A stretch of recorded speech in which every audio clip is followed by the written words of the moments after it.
বাইরে ভাই একটা মানুষের ভিতরে যে কতটুকু প্রতিভা থাকে ভাই, একজন মানুষকে যদি আপনি একদম কাছ থেকে না দেখেন তাহলে আমার মনে হয় না এটা বিশ্বাসযোগ্য হবে।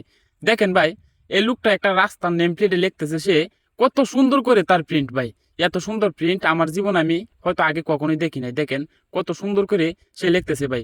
কিন্তু দেখেন একটা জিনিস লক্ষ্য করেন, তার চেহারা এবং পোশাকে আশাকে যদি তারে দেখা যায়, সে এত কিছু পারে, এভাবে সে এত সুন্দর করে প্রিন্ট করতে পারে ভাই, এটা তারে দেখে কিন্তু কোনোভাবেই বোঝা সম্ভব না। কারণ কি জানেন, দেখেন তার চেহারার অবস্থা দেখেন এবং তার পায়ের জুতাগুলা দেখেন এবং পোশাকগুলা যে আছে এগুলো আপনারা দেখেন একটু। এই যে এভাবেই মানুষকে একদম না দেখে আমরা অনেক সময় অন্যকে না বুঝে না দেখে না জেনে তাদেরকে আমরা অবহেলা করি। আসলে একটা মানুষের ভিতরে যে কতটুকু প্রতিভা থাকে ভাই, তাকে না দেখে একদম কাছ থেকে এটা বিশ্বাস করার মতো না। আমি প্রায় মনে করেছিলাম যে আপনার হয়তো সে এ, আপনার উল্টাপাল্টা কোনো কিছু লিখে ফেলবে ভাই, কিন্তু লিখাটা দেখে ভাই আমি একদম গাড়ি থেকে নামে গেছি। নামে গিয়ে একদম দাঁড়াইছি, দাঁড়ায় এরা কত সুন্দর করে সে লিখতেছে ভাই। আমি প্রায় তার সাথে আধা ঘন্টা যাবত কথা বললাম ভাই।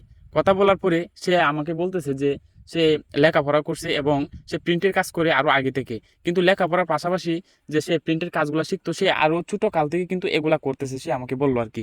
সে বলতেছে যে ভাই আমরা গরিব মানুষ, তো কি করবো, আমাদেরকে অনেক মানুষ অবহেলা করে। আসলে একটা কথা কি বা জানেন, এরকম মানুষ দেখে আপনারা কখনোই অবহেলা করবেন না, কারণ কার ভিতরে কতটুকু প্রতিভা আছে আপনারা জানেন না। কারণ তাকেও একদিন আপনার কাজে লাগতে পারে ভাই। দয়া করে এরকম মানুষ দেখে কখনোই আপনারা অবহেলা করবেন না। যদি অবহেলা করেন তো হয়তো কোনো একদিন আপনাদেরকে অন্য কেউ অবহেলা করবে ভাই। ভালো থাকবেন, সুস্থ থাকবেন, আর বিশেষ করে এরকম রাস্তার মাঝে যাদেরকে দেখতে পাবেন তাদেরকে একটু আদর আপ্যায়ন করবেন, তাদেরকে কাছে টেনে নেবেন সবাই।